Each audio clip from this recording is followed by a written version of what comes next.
in the Tory Lanez trial. We had opening statements. Opening statements are still actually going. We had to pause midway through for lunch. Better than TV. If you watch the prosecution's opening statement, you would say guilty. If you then watch the defense's opening statement, you would say, what the hell is the prosecution thinking, charging him? Basically, the prosecution started with this story. They said that, hey, they're all at the party, and Tory is leaving the party with Meg. They're in the car. An argument breaks out, during which Meg says and insults his skills as a rap artist. This leads to a situation where she gets out of the car and he shoots at her feet and yells, "Dance, bitch." And then she ends up at a hospital, and a doctor takes out 3 fragments of bullet wounds from her foot. Now, if you just hear, and the prosecution says that Kelsey, the other woman in the car, is going to testify that Tory shot Meg. And Kelsey has a text message where she texts somebody that, hey, Tory shot Meg.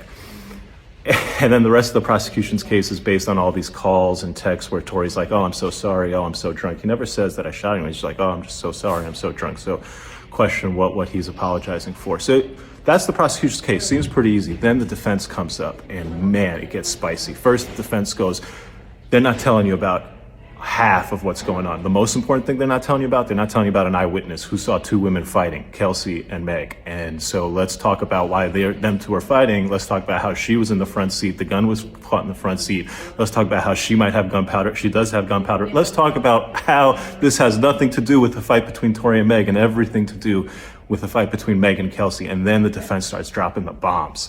He basically says this, that they're in the car. Yeah, they left. But do you know why they left? They left because Kylie and Tory were in the pool together. And Kelsey and Meg both felt some type of way about that, to the point that Meg felt really some type of way about that. And she was really trying to go, to the point that eventually, because of how Meg is acting, this is according to the defense, Kylie Jenner goes to Meg Thee Stallion and says, it's time for you to leave. They all leave. The defense's point is what happens in the car is this. Tory questions Kelsey, hey Kelsey, why are you backing up Meg for me trying to, get it on with Kylie Jenner? Meg has been snaking men from you your whole life. I hooked up with you, Kelsey, and then Meg went behind your back and hooked up with me. And Kelsey, this is not the first time.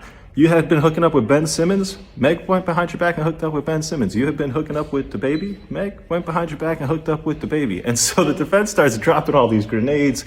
The crowd is captivated. The jury's like, oh, what's going on?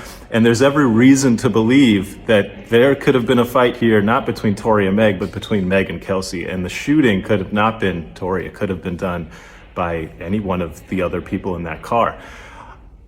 What does all of this mean? Well, I'll tell you a couple things. First, Corey Gamble, Kris Jenner's husband, is going to testify, so this will continue to be must-see TV. 2, the judge is terrific. I expect a very fair trial. The lawyers on the defense side are terrific.